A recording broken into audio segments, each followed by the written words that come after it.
I think that relational mobility can serve as a pruning process, right? So the idea is you might start your relationships off in a good place, but over time you learn more about people or your interests diverge. The mobility allows you to prune those relationships out and focus on new ones that might serve you better. In the West, we are more likely to choose our friends, and dropping them is relatively easily done.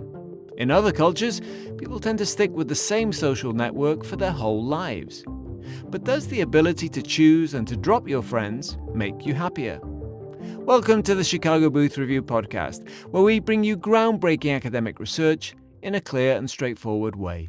I'm Hal Weitzman, and today I'm talking with Chicago Booth's Thomas Talhelm about his research on social circles and happiness. Why do friendships endure more in Japan than in the United States? Who's happier? And how important is happiness anyway?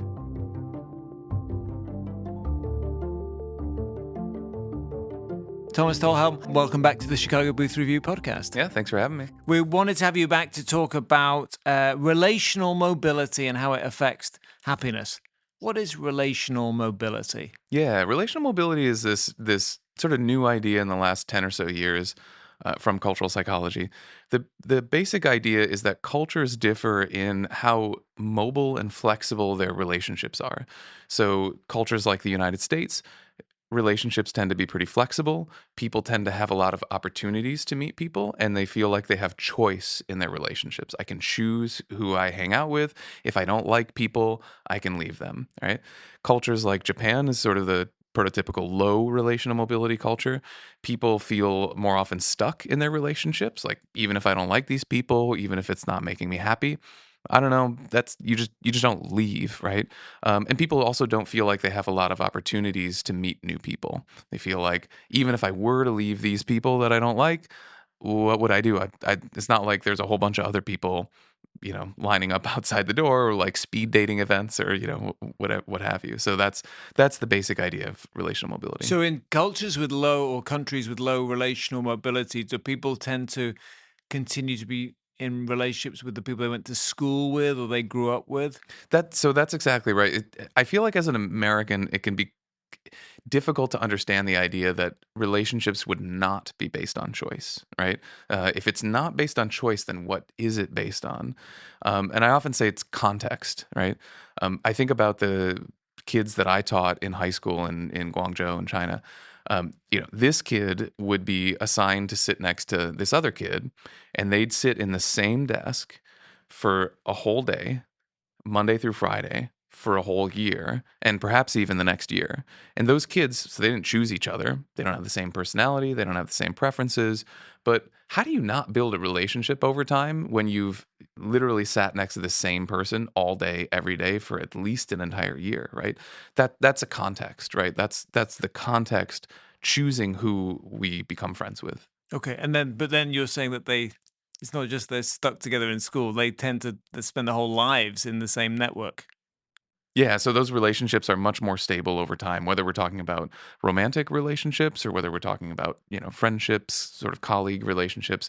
Those tend to last longer amounts of time in cultures with low relational mobility. Okay, so and I know you've spent time personally, a lot of time in China, and you started by focusing on China. So what did you find out about relational mobility and how it relates to subjective well-being in China? Yeah, so we worked with some researchers at the Chinese Academy of Social Science who did a huge survey across all of China. And what they did is they measured relational mobility. So to measure relational mobility, you just ask people questions about their social environment. So you ask them, do the people around you, do they generally stick with their relationships even if they're unsatisfied? Or do they feel like, hey, I can meet new people, I have a lot of freedom and choice in my relationships? And so what we could do with that data is map out down to the prefecture level. So that's roughly like a county level. Across hundreds of prefectures all around China. And we also have their happiness data. So they take just simple measure of happiness. So you ask people, for example, how much they agree with the question, on the whole, I have a happy life, right? So something super simple like that. And then you can just look at how those two variables relate to each other. And what we find is that people in prefectures that tend to be more relationally mobile. So people meet more new people. They tend to leave their relationships if they want to. They tend to be happier. And that's even controlling for all the things that you'd think about, age, gender, income, economic development, urbanization, all those things. So this seems to be a separate sort of cultural factor. We sometimes call it socio-ecological factor. So the social environment that's around you that is influencing how happy people are. Okay, so just so the headline finding there is that the lower, am I right in thinking the lower relational mobility, the less you feel stuck in those relationships, the happier you are? So higher mobility. So I don't feel stuck. I feel like I can meet new people. Oh, Then sorry, I'm higher happier. mobility. Okay, so the You got more it. I can move around. Yep. So Yeah, okay. mobility equals more happiness. Yeah, okay. So the more I feel that I'm not stuck. Correct. That part was right. All You right. got it. So, just to go back to the feeling of being stuck. I certainly know people who feel stuck in social relationships and find it hard to get at them. But this being having low relational mobility, in other words, not still being friendly with the person that you went to school with when you're 60 years old, doesn't necessarily mean that you feel stuck, right? I mean, how does one doesn't necessarily follow the other? That's right. There's a great experience I had that I feel like really encapsulated this. So back to when I was living in Guangzhou, my roommate, who's also from the U.S., had a girlfriend who was from Guangzhou. And one day she went out to dinner with her high school classmates. She was now in college. She went to hang out with her old high school classmates. When they found out that she was dating my roommate, they didn't like that. They said, he's probably only going to stay in China for a few years. He's probably going to leave you. You should just break up right now. And so she came back from that really upset. I mean, she was crying, just really felt awful about that. And my roommate and my reaction was, well, they aren't your friends, right? Like if they made you feel so awful, then they're just not your friends. That thought had not occurred to her, right? So when you're talking about the feeling of feeling stuck, I don't even think that idea had occurred to her before we said it, right? It just because you just don't leave people. I mean, if you're in a social ecology, if you're in a culture where relationships are just stable, you almost don't even feel stuck because the idea of leaving may not even cross your mind.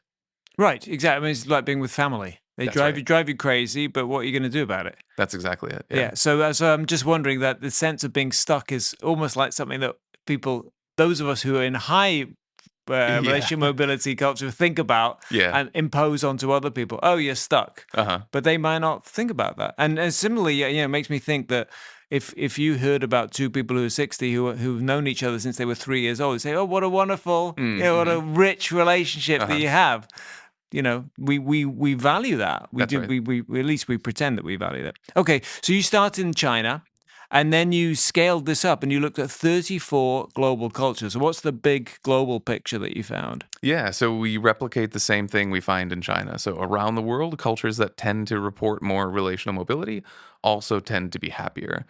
So as you might suspect, relational mobility tends to be higher in individualistic cultures. So places like the U.S., UK, France, for example, tends to be lower in East Asia. So I mentioned Japan before. Malaysia is another place. Indonesia. Middle East, North Africa also tends to be fairly low relational mobility. And actually, Latin America is an interesting case. It's generally considered not as individualistic as like the US or Canada or UK, but it scores quite high on relational mobility. So people report having a lot of freedom and choice and opportunities to meet new people in Latin American culture. So people in Mexico actually report more mobility than people in the United States, which is kind of interesting. Hmm. Okay, so what was the relationship? That was the relational mobility. What about the happiness and the well-being? Yeah, so relational mobility, so places that tend to be more mobile tend to be happier. So we're finding that same relationship. And the So neat Mexicans are happier than Americans? Oh, I can't remember those two cultures specifically. Although I will say Latin America, there's a fun sort of happiness paradox with Latin America.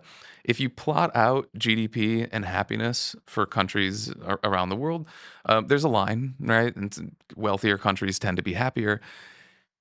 Most Latin American countries tend to be above that line, meaning that for their GDP per capita, they tend to be sort of happier than they should be, quote unquote, should be, based on their GDP.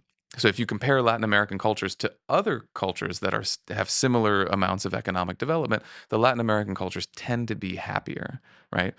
Maybe relational mobility could be one of those explanatory factors. This is a big variation in different cultures that you've Hmm. got across these 34 countries.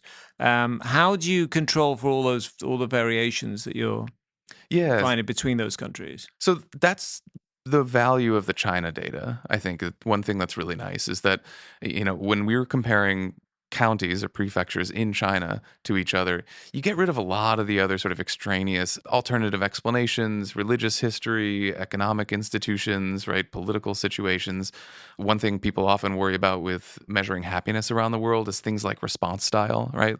What does happiness mean? Um, how do I report on that, right? And if you're holding constant, like the language and at least the national culture, you can kind of rule out a lot of those alternative explanations, right? People, for example, often talk about with East Asia, for example, middle response bias, where people tend to hang towards the middle of the scale, thinking that's kind of the safe zone, right? Don't be too high, don't be too low. The safe is in the middle.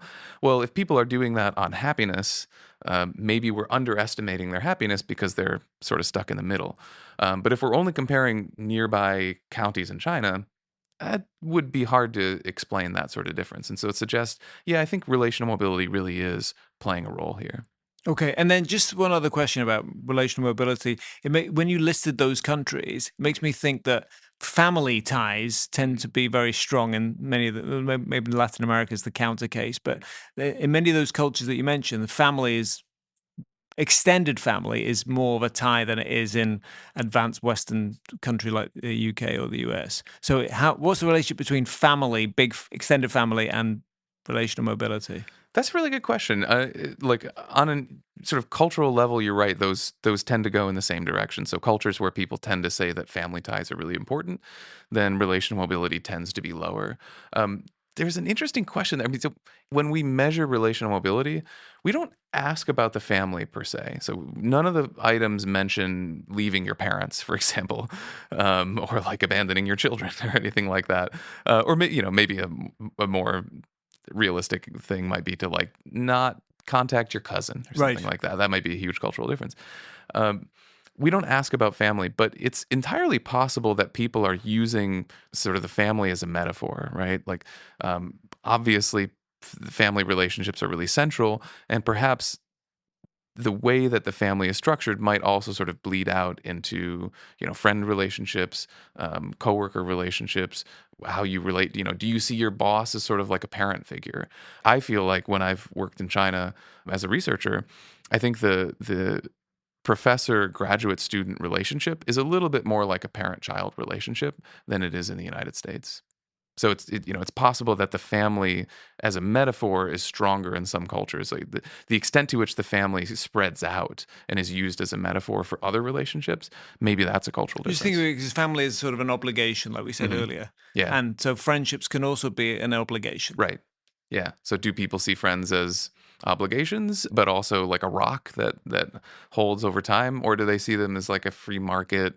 It's nice when things are going well, but if it's not going well, then I'm going to find somebody better. If you're enjoying this podcast, there's another University of Chicago podcast network show that you should check out. It's called The Pie. Economists are always talking about the pie, how it grows and shrinks, how it's sliced, and who gets the biggest share. Join host Tess Vigland as she talks with leading economists about their cutting-edge research and key events of the day. Hear how the economic pie is at the heart of issues like the aftermath of a global pandemic, jobs, energy policy, and much more. Thomas Talhelm, in the first half, we talked about your research about relational mobility and happiness, and how cultures where you have higher relational mobility, where people don't feel obliged perhaps to stay with the same friends over time, are generally happier. Why? Let's get to the question of how you explain this. Yeah, I think a lot about pruning. I think that relational mobility can serve as sort of pruning, as a pruning process, right? So the idea is you might start your relationships off in a good place, but over time you learn more about people or your interests diverge. The mobility allows you to prune those relationships out and focus on new ones that might serve you better, right? One of the things about relation mobility is it has this element of choice, right? I'm choosing who I get to hang out with. One consequence of that is what researchers call homophily. So, how similar are people who are friends versus people who are not friends, right? And so, paradoxically, it's actually individualistic culture. So, places like the US or the UK, homophily tends to be higher. People tend to be more similar to their friends, like where you and I are talking. And people in, say, for example, China, Japan, India, they tend to be actually less similar to their friends. I feel like that's a little counterintuitive. I think people have this idea of, interdependent, collectivistic cultures having a sort of like people are more similar to each other. But that's actually a more sort of Western phenomenon. And the reason that is because people are choosing, in the US, people are choosing their friends, their romantic partners, more based on their personal attributes. So, like, do you have similar attitudes as me? Do you like the same things? Do you like NASCAR? Or do you like football? Do you like hiking or do you like going to the movies?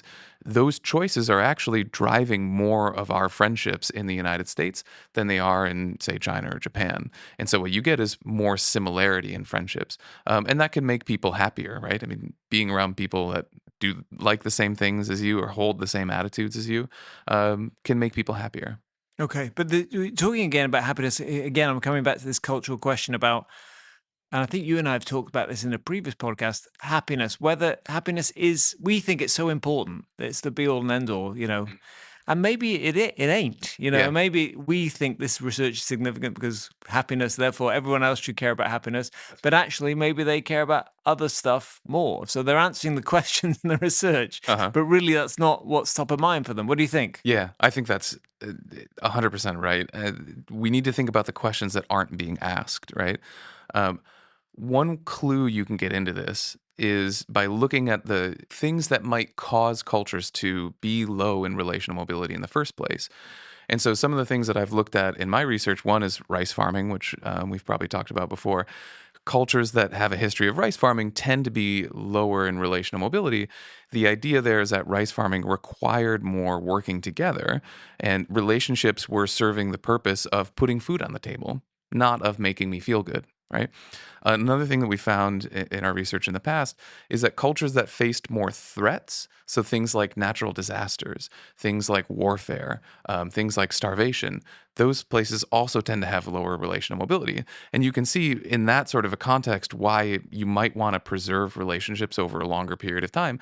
They're helping you do things like survive, be secure, have people that you know are going to be there for you, and not who are going to say, well, you don't like the things that I don't like, so bye, right? I mean, if you're in an environment that's threatening, relationships might be serving those purposes rather than the purposes of making you feel good. Right. Or there could be other things like fulfillment or, There you go. Yeah. or what's it, Intellectual loyalty. Right. exploration, things like that. Yeah. Right. Okay. So I wanted to dig into something that came out of your Chinese study. Very unexpected finding or findings. People tend to be happier in places with more extreme climates and That's air right. pollution. That's right. Explain that. Yeah, I think this is a classic example of like a confounding third variable. So basically, air pollution in China tends to be worse in the north, and also demanding climates, so extreme climates.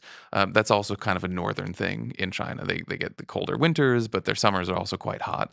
The south tends to be not quite tropical, but that sort of more or less similar climate all around the year. I think these are both confounds of actually what I was just talking about, rice and wheat. So the north of China farms wheat historically. The south of China farms rice. Rice is lower in relation to mobility. And so that's one reason that we found in our previous research. Rice areas also tend to report less happiness than wheat areas in China. And so the wheat areas tend to be more polluted, partly because of the climate and the industries that tend to be there historically, and they have more demanding climates, and so it looks like, oh, hey, pollution's good for your happiness. That I don't think that's really the case. I think it's because pollution tends to be confounded with a history of rice farming versus wheat farming. Wheat farming, by the way, people relied on each other less, more mobility, more sort of freedom of movement. People tend to be happier. Okay, so I wanted to ask you about you suggest that organizations could foster happiness and trust by creating environments that allow for more relational mobility. What would that entail? Yeah, I mean, that could be something as simple as a mixer, right? So one element of relational mobility is the feeling that you have many opportunities to meet new people, right?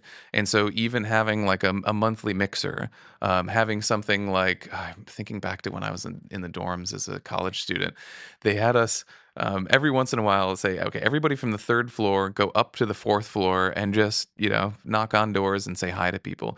Those sorts of institutional things would be a way of sort of shuffling up relationships, letting people feel like there are more opportunities to meet new people, and that could raise the And just the relational mobility. act of meeting more people could help them be happier, I think. That's exactly it. Yeah. Okay.